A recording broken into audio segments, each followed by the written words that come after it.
Kementerian Pertanian merupakan Kementerian Negara Indonesia yang memiliki tugas salah satunya di subsektor perkebunan serta berpedoman pada berakhlak dalam melaksanakan tugasnya. Dalam melaksanakan tugas, BBPPTP Medan menyelenggarakan fungsi di bidang perbenihan. Salah satunya adalah pelaksanaan pengujian mutu dan fasilitasi sertifikasi benih untuk wilayah kerja Sumatera dan Kalimantan. Dan untuk bidang pelindungan adalah pemberian rekomendasi pengendalian organisme pengganggu tumbuhan dan identifikasi, analisis data serangan dan faktor yang mempengaruhi organisme pengganggu tumbuhan perkebunan untuk wilayah Sumatera. Untuk melaksanakan tugas dan fungsi tersebut, BBPPTP Medan telah mengimplementasikan inovasi Kita Serbu, yaitu klinik tanaman dan sertifikasi benih perkebunan. Inovasi ini telah dilaksanakan sejak 28 Agustus 2018. Kita Serbu merupakan replikasi layanan mobil Siani dari BBPPTP Surabaya yang telah dikembangkan oleh BBPPTP Medan dengan menambahkan layanan sertifikasi benih perkebunan secara online.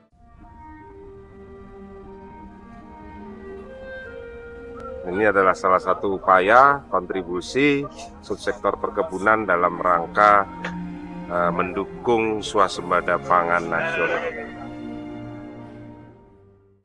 Berawal dari kondisi pekebun yang masih belum mampu mengidentifikasi serangan organisme pengganggu tanaman atau OPT di kebunnya yang mengakibatkan serangan dini tidak dapat terdeteksi sehingga terjadi eksplosif serta maraknya peredaran benih tidak bermutu menjadi motivasi implementasi inovasi ini. Data dari Dinas Perkebunan Provinsi Jambi di tahun 2020, luas lahan perkebunan sawit berjumlah 1.134 hektar. Namun sayangnya dari luas lahan perkebunan sawit tersebut 60% diantaranya menggunakan bibit palsu. Pasangan suami istri berinisial HH dan IS serta rekannya berinisial MS ditetapkan menjadi tersangka penjual benih kelapa sawit palsu oleh Ditreskrimsus Polda Bengkulu. Dua pria asal Sumatera Selatan masing-masing berinisial MS dan MM diringkus personel Subdit Indaksi Ditreskrimsus Polda Bengkulu Sabtu 8 Maret 2025 lalu.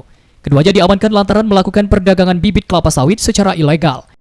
Kita Serbu telah memberikan sosialisasi dan konsultasi, identifikasi OPT, tinjauan lapangan, dan rekomendasi pengendalian serta bimbingan teknis kepada petugas dan pekebun.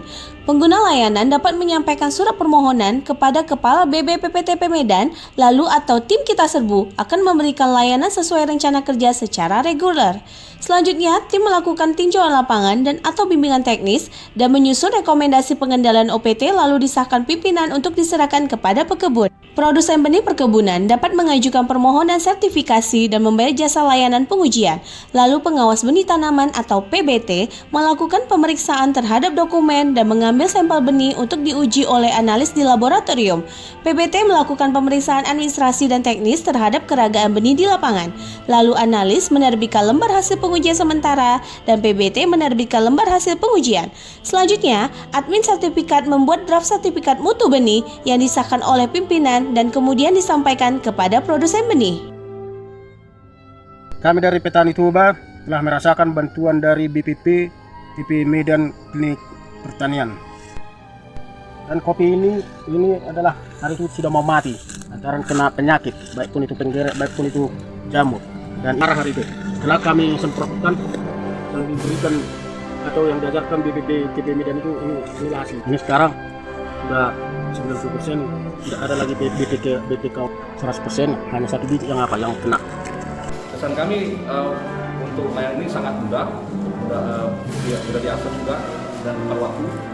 Semoga kerjasama tetap terjalin, memberikan layanan sertifikasi dan jaminan bagi industri perkebunan di Indonesia. Terima kasih Balai Besar Perbenihan dan Perlindungan Tanaman Perkebunan Medan atas inovasi layanan sertifikasi online ini. Layanan ini benar-benar telah meningkatkan produktivitas dan kualitas operasional kami secara signifikan. Inovasi Kita Serbu diharapkan dapat mendorong peningkatan produksi pangan Indonesia sejalan dengan visi Asta Cita kedua pemerintahan Prabowo Gibran, yaitu mantapkan sistem pertahanan negara dan mendorong kemandirian bangsa melalui swasembada pangan, serta mendukung pencapaian target SDGs untuk menciptakan pertumbuhan ekonomi berkelanjutan menuju Indonesia Emas.